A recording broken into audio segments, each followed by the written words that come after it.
To me, my most underrated Tiger of all time is Carlos Guillen. And Carlos Guillen came from a time when I watched a lot of bad baseball in the 90s. The Tigers were coming off some really bad teams, the 02 team, the 03 team, of course. And getting Carlos Guillen was one of the first really good trades by David Dombrowski because at that time he was a name that, and again, here in this era, Chris can attest to this, there wasn't a lot of names on the Tigers roster. I mean, you're talking Gene Kingsdale, you're talking Shane Halter, and Carlos Guillen was a guy. And he, to me, was the reason why he was so underrated is because he just had a quiet way to go about himself, and he just got things done.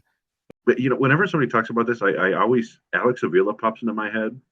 And the thing about him was that he didn't have like a long run of success at all with the Tigers, and he had three separate stints with the Tigers. But I want to say it was his second full season. He had like a 5 WAR year as a left-handed hitting catcher who walked a ton and hit for average and power, and like caught a really good pitching staff. And I don't think people appreciated it enough at the time. And part of it was like, oh, your dad's the assistant GM, or there was just a little bit of that.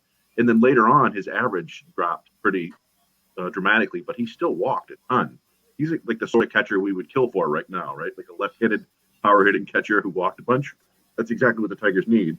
And there was just a long period there where, and it probably would still be the case today, where guys who don't hit for a ton of average but walk and hit for power still aren't as appreciated as they should be for their overall contributions.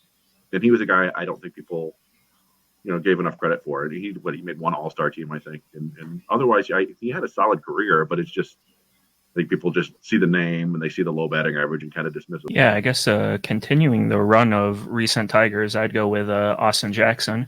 As just having this conversation on Twitter, actually. Austin Jackson, rookie year. Let me see here, 5.1 WAR. Second year, 4.6 WAR. Third year, 5.5 WAR. And I think we took for granted he did lead the league in strikeouts. I mean, he had 170 strikeouts the first year, 181 the second year. And hitting at the top, I think Riley Green runs in the same issue that we notice the strikeouts a lot more when you're hitting number one. But I mean, 102 OPS plus, 129 OPS plus.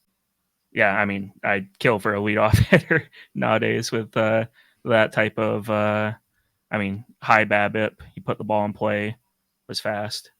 Had some gap power in there, led the league in triples a lot. I mean, just overall, what you want from a leadoff center fielder. Yeah. So for mine, I'm gonna go with the pitcher. Mine's Doug Fister. I love Doug Fister. I think what doesn't get talked about enough is when he was traded to the team at the 2011 trade deadline. The season that he had, the second half of the Tigers, his ERA was 1.79.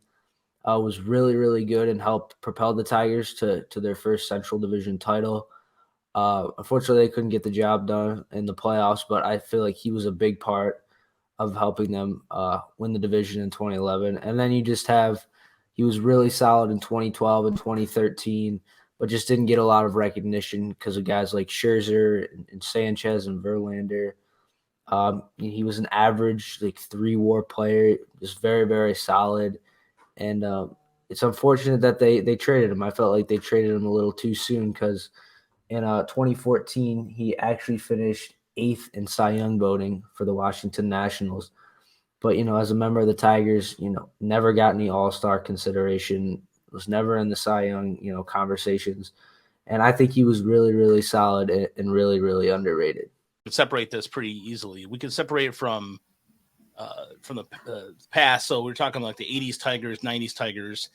And I think one of the most unappreciated Tiger would have to be, I would say, Lance Parrish.